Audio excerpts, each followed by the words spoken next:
Perkenalkan, saya Apika Nurani Sulistiati, dosen pengampu mata kuliah Inovasi Batik pada program studi Desain Mode Fakultas Seni Rupa dan Desain Universitas 11 Maret. Mata kuliah Inovasi Batik merupakan mata kuliah wajib berbobot 3 SKS yang memberikan pengalaman belajar kepada mahasiswa dalam melakukan inovasi pembatikan, baik dari aspek desain motif, teknik rintang warna, pengembangan pewarnaan, rekayasa peralatan, maupun pengembangan teknik dan teknologi pembatikan. Pembelajaran dirancang secara holistik dan integratif melalui pendekatan team-based project, sehingga mahasiswa dapat mengembangkan kreativitas, kemampuan berpikir kritis, serta keterampilan kolaboratif. Kemampuan yang diharapkan setelah mengikuti mata kuliah ini adalah mahasiswa mampu menghasilkan gagasan kebaruan dalam pembatikan, mengimplementasikan gagasan tersebut menjadi produk, serta memiliki keterampilan praktek membatik menggunakan teknik tulis dan cap, termasuk penguasaan berbagai teknik pewarnaan.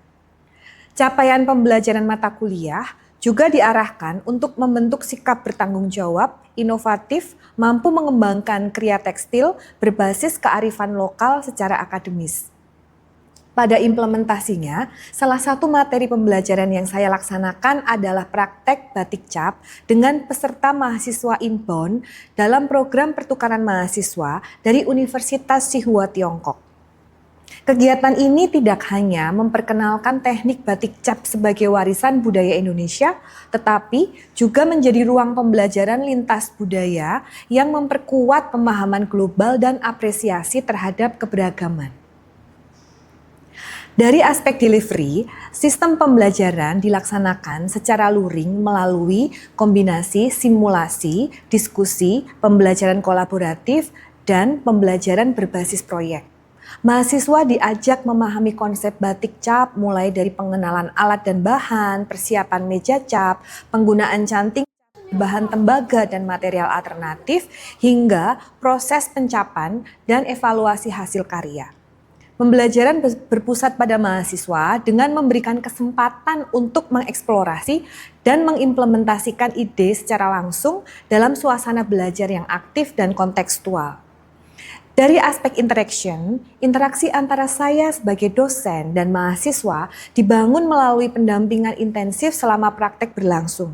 Saya memberikan demonstrasi teknik, umpan balik secara langsung, serta memfasilitasi diskusi terkait nilai budaya dan inovasi batik.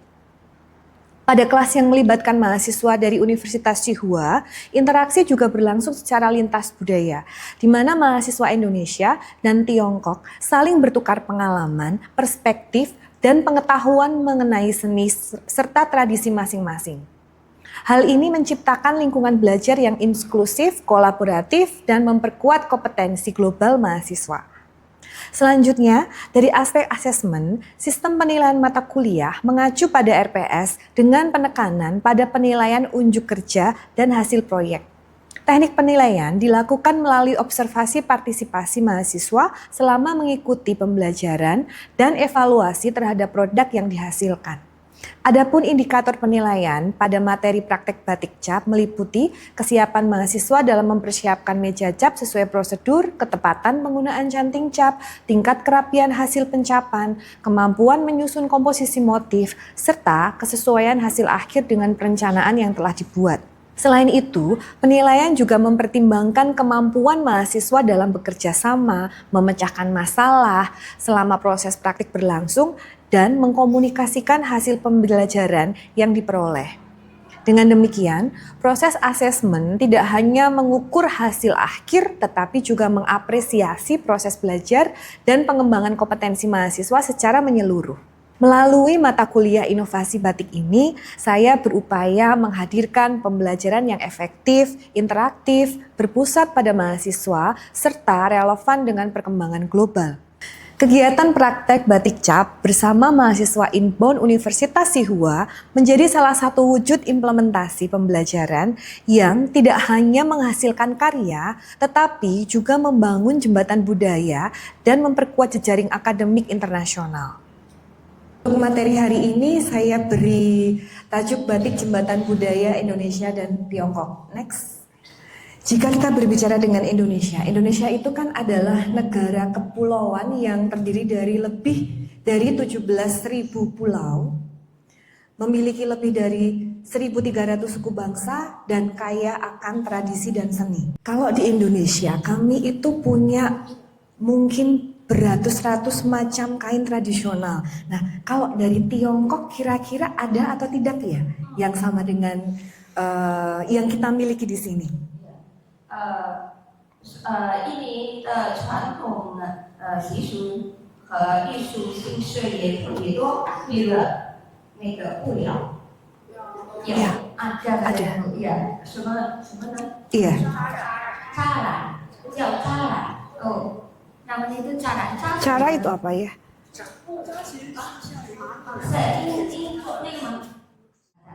Jadi itu modelnya itu seperti kain yang diikat itu, kemudian dimasukkan ke pewarna kayak gitu.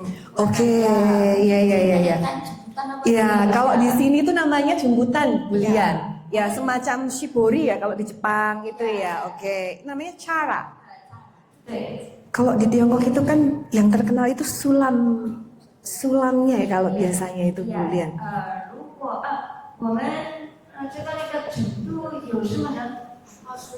对，ada susio ada, jadi ada sulaman dari sutra. Oke, sulaman dari benang sutra ya. Oke. Ada kain kami yang disebut dengan batik. Ya, batik. Atau kalau misalnya orang Jawa itu nyebutnya batik. Bisa nggak bilang batik? Ya, batik.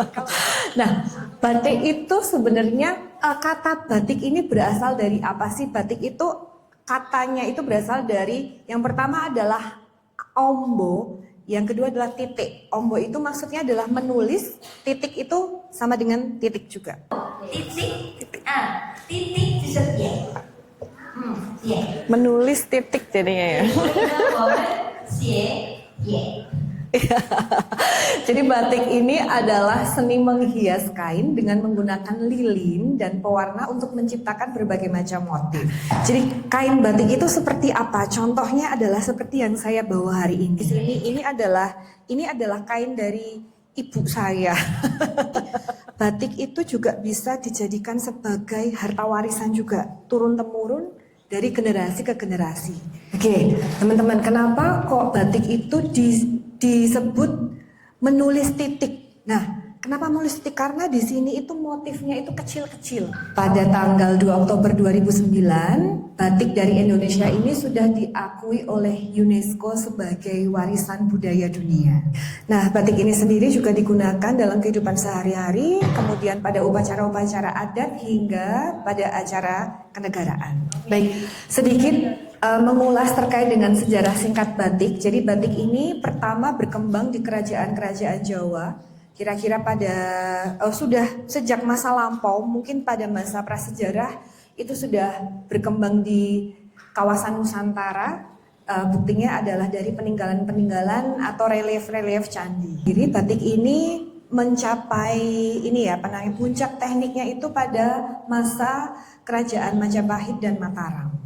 Perkembangannya dipengaruhi oleh perdagangan maritim karena batik ini sampai hari ini itu masih bertahan di Indonesia ya, seperti mungkin baju yang saya pakai ini orang menyebutnya itu batik, tapi sebenarnya ini tekniknya itu bukan batik ya.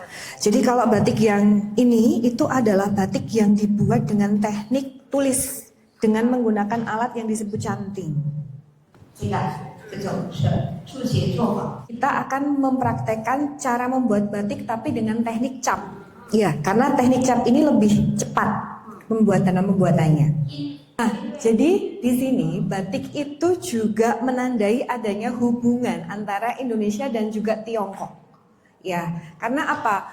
Sejak abad ke-7 itu terjalinlah hubungan perdagangan antara Indonesia dan juga Tiongkok. Sebenarnya tidak cuma Indonesia dan Tiongkok ya, Indonesia dengan masyarakat dunia pun sudah terjalin hubungan perdagangan. Tetapi khususnya yang membawa motif-motif dari Tiongkok ke Indonesia itu adalah perdagangan di abad ke-7 ini. Jadi banyak komunitas Tionghoa yang menetap di pesisir Pulau Jawa, kemudian terjadi pertukaran budaya dalam hal kuliner, arsitektur maupun dalam hal tekstil.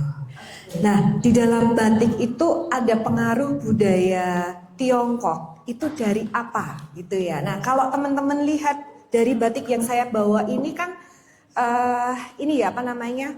Gambarnya itu ada sayap, ada burung, kemudian warnanya juga kita menggunakan warna coklat dan hitam. Itu adalah warna klasik yang disukai oleh masyarakat di daerah Surakarta dan Yogyakarta. Tapi nanti kalau teman-teman melihat motif-motif batik yang ini ya apa namanya dibuat oleh masyarakat peranakan Tionghoa di pesisir itu berbeda, warnanya berbeda, motifnya juga berbeda. Nah, seperti ini. Ini adalah batik pesisir ya dari daerah Lasem, kemudian daerah Rembang. Nah, yang menggunakan simbol-simbol khas dari Tiongkok. Ya, jadi misalnya ada kilin, kemudian ada naga, ada burung phoenix. Ya, jadi pada awalnya masyarakat Tionghoa pun belum menggunakan batik ini sebagai pakaian, tetapi untuk ini dulu apa namanya? Untuk alat ritual ya belian ya. Kemudian pada periode berikutnya bisa next slide. Kain-kain batik ini atau motif-motif khas Tionghoa ini sudah masuk ke ini kain-kain yang digunakan sehari-hari oleh masyarakat peranakan di pesisir. Untuk pengembangan motifnya pun juga kemudian sudah ini ya apa namanya berpadu dengan penggayaan motif batik di pesisir juga. Nah, kami sempat mengadakan penelitian terkait dengan batik tiga negeri khas Surakarta ini. Nah, contohnya adalah pada 2 display batik yang ada di depan ini ya.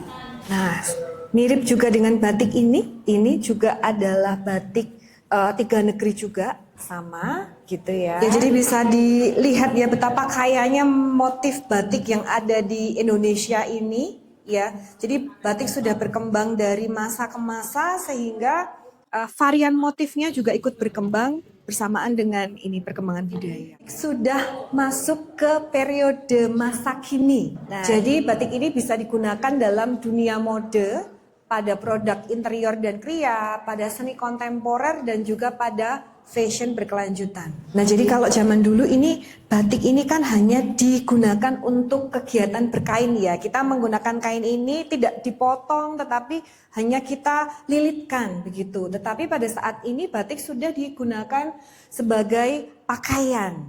Nah, untuk sekarang batik sudah masuk ke industri mode ya. Jadi batik itu bisa digunakan sebagai jas, bisa digunakan sebagai blus, atasan, maupun motif-motifnya juga dibuat lebih sederhana. Supaya apa? Supaya anak-anak muda ini mau untuk memakai batik, tidak lagi yang seperti ini motifnya. Jadi seperti itu perjalanan batik, bahwa batik di sini bukan sekedar kain, tetapi dia merupakan sebuah cerita tentang persahabatan antar bangsa. 但20关于民主间友谊的故事。 Ya, baik, terima kasih. 对，谢谢大家。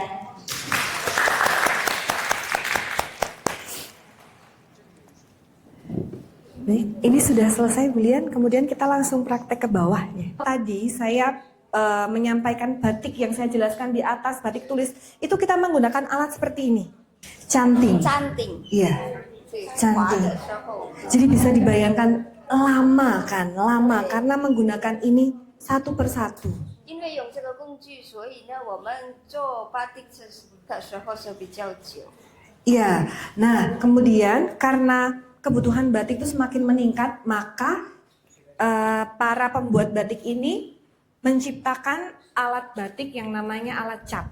Alat cap ini materialnya sama dengan canting, yaitu dari tembaga. Karena tembaga ini dia penghantar panas yang paling baik untuk membatikan. Iya, bahannya adalah tembaga. Jadi nanti yang akan kita praktekkan adalah kita menggunakan ini, ya supaya lebih cepat. Karena waktunya hanya singkat, gitu ya. 对，以后我们 Langkah dalam membatik itu seperti apa? Nah, kalau yang kita lakukan hari ini kita tidak perlu untuk membuat sketsa terlebih dahulu di atas kain. Ya, kalau ini itu dibuatnya dengan, kalau kita menggunakan canting, kita perlu untuk membuat sketsa terlebih dahulu. Jadi setelah membuat sketsa, kemudian ini digambar ulang dengan canting dan lilin. Gitu. Oke, ini setelah outline-nya jadi atau digambar dengan lilin, kemudian setelah itu diisi. Ya, di dalamnya itu diberikan ornamen isen-isen namanya. Ya, digambar dengan ornamen isen-isen, kemudian setelah itu barulah diwarna. Ya. Ya, setelah diwarna, motifnya diwarna, kemudian latar belakangnya juga diwarna.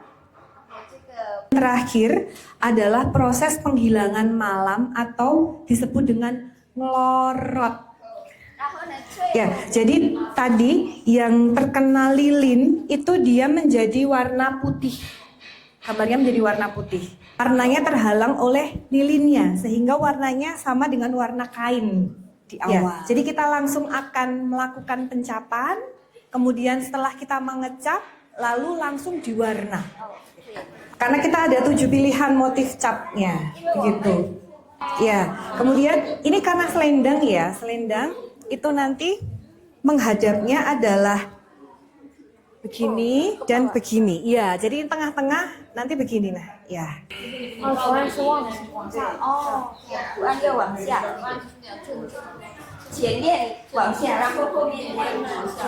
Bisa seperti ini. Seperti ini memakainya juga bisa, seperti bulian tadi juga bisa, gitu. Sudah siap? Ya, ini kami punya motif lar. Ini khas batik Solo, ya. Ya, sayap. Nah, yang kemarin lihat wayang, ya ini ada wayang, ya wayang. Parang, ini batik parang. Sebentar ya, ini tunggu panas dulu. Ya, panasnya supaya merata dulu. Yang mau digunakan itu bisa diposisikan di tengah. Ya, karena panas apinya kan ada di tengah, gitu. Ya, diletakkan di tengah. Nanti kalau sudah tidak digunakan, ini bisa ditepikan. Oke.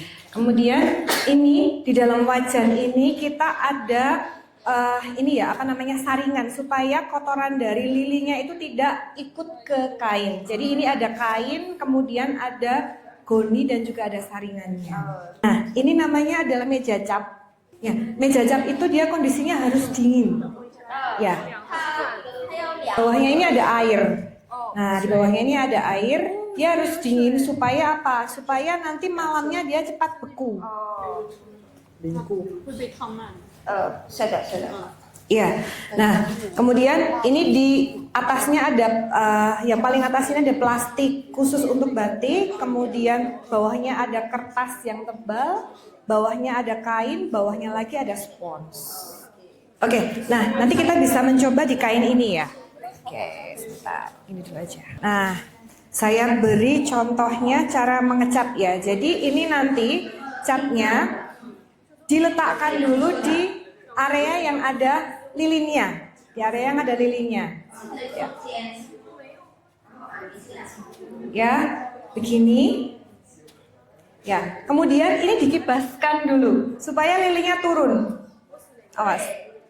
Hati-hati ya, ini karena panas ya. Ya, ada uap dari bawah, panas jadi nanti hati-hati. Tapi nggak apa-apa, aman, ini aman. Nah, seperti ini dikibaskan dulu. Supaya malamnya dia tidak banyak yang terjebak di capnya. Karena nanti kalau ada yang banyak yang terjebak di capnya, itu jadi apa ya? Jemblok. Motifnya tidak, motifnya nggak jadi gitu ya. Tinggal diletakkan begini, tidak usah jangan ditekan. Jangan ditekan, biasa aja gini. Kemudian dia diangkat. Begitu ya. Biasa, tidak usah ditekan. Karena dia sudah berat.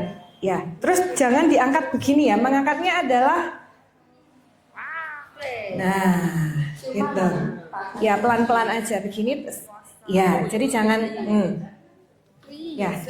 Ada yang mau coba? Bulian mau coba? Ya, silahkan. 然后不用力， Sudah? Angkat. 对，轻轻 Ya. Silahkan coba dulu. 还有 Boleh coba?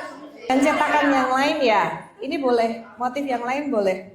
Yang ini? Ya, oke. 转一下，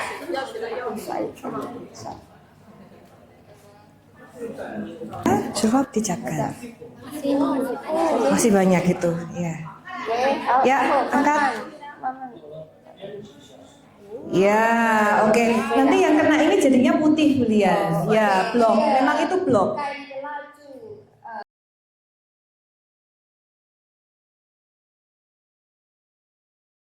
Udah. Ya. Nggak usah ditekan. Angkat. Ya. 上面一节， Angkat. Ya. Sebentar. Malamnya kurang ini. Apa namanya? Tunggu dulu sebentar. Ditunggu sebentar ya. 要稍等。 Ya. Angkat. Ya, good. Sudah. she wants to this there. She Oh iya, boleh. Boleh. Yang mana? Yang mana? Ini. Mau ganti yang ini? Oh iya. Taruh tengah dulu agak lama ya. Itu soalnya besar. Iya. Tunggu ya. Tunggu dulu. OK，我知道。这个怎么？以后如果在别的地方，你们要。不能盖到它这个上面。OK。 Ya, oke. Ya. Lihat dulu ini menghadapnya mau kemana wayangnya. Tuh kan ini menghadapnya ke sini. Nah dia kan menghadapnya ke sana. Coba dicek di itunya, capnya. Cek kan itu. Maunya gimana dia? 往在这儿还是？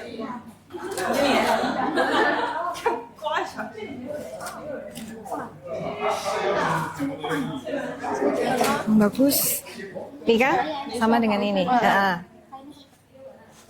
Minta tolong cari.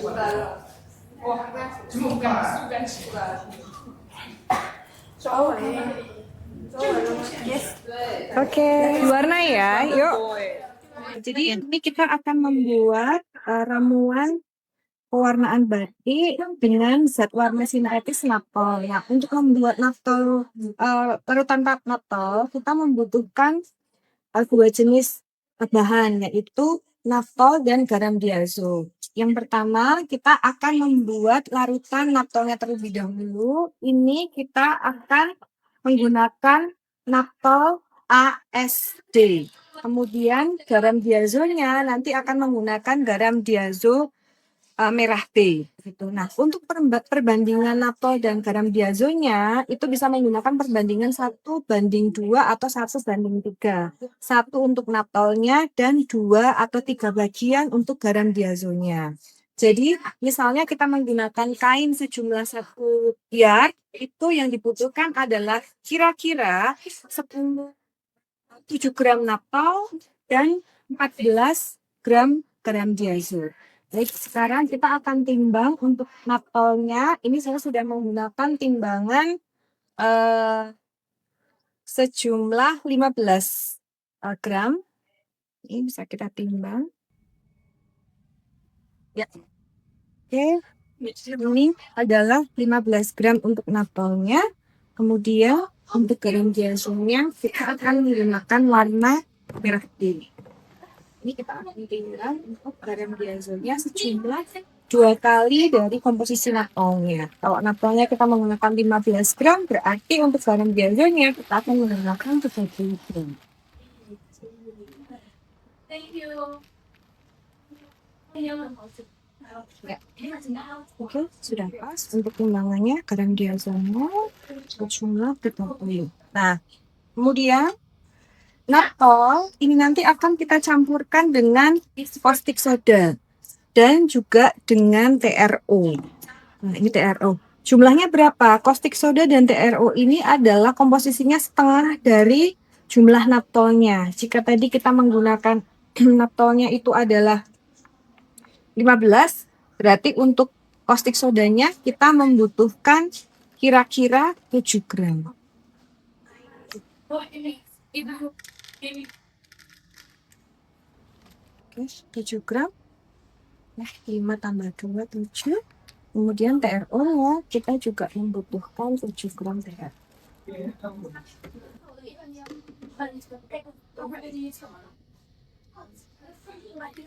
Nah, caustic, TRO, dan juga naphthol ini nanti akan kita larutkan dengan air panas. Kemudian larutannya akan menjadi seperti ini. Ini adalah larutan naphtholnya. Kemudian garam diazo ini akan kita larutkan dengan air biasa. Kemudian ini adalah larutan untuk garam diazonya yang sudah dilarutkan dengan air biasa. Nah, kemudian naphthol dan garam diazo ini nanti akan kita tuang ke naphthol, kemudian caustic soda dan juga TRO, kemudian kita larutkan dengan air panas. Nah, ini hasilnya seperti ini. Ini kita tambahkan ke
Nah, tadi ada beberapa yang capnya itu belum panas, tapi sudah digunakan. Ya, sehingga hasilnya itu seperti ini, Belian. Nah, ini kan gambarnya Phoenix. Dari sini kelihatan. Oke, tapi dari sini nggak ada gambarnya. Itu berarti capnya dia kurang panas ya, harus ditunggu dulu sampai panas. Batik itu harus tembus di dua sisi, Belian. Ya, jadi motifnya nggak kelihatan karena banyak lilin yang terjebak di sini. Iya, mengibaskannya itu kurang maksimal. Jadi capnya masih kurang panas, kemudian lilinnya masih banyak yang terjebak. Itu jadinya motifnya beberapa masih kurang kelihatan gitu. Tapi kalau misalnya tadi capnya panas, motifnya pasti jejaknya akan bagus. Iya, betul. Ini bagus. Ya, terima kasih semuanya atas kelas hari ini.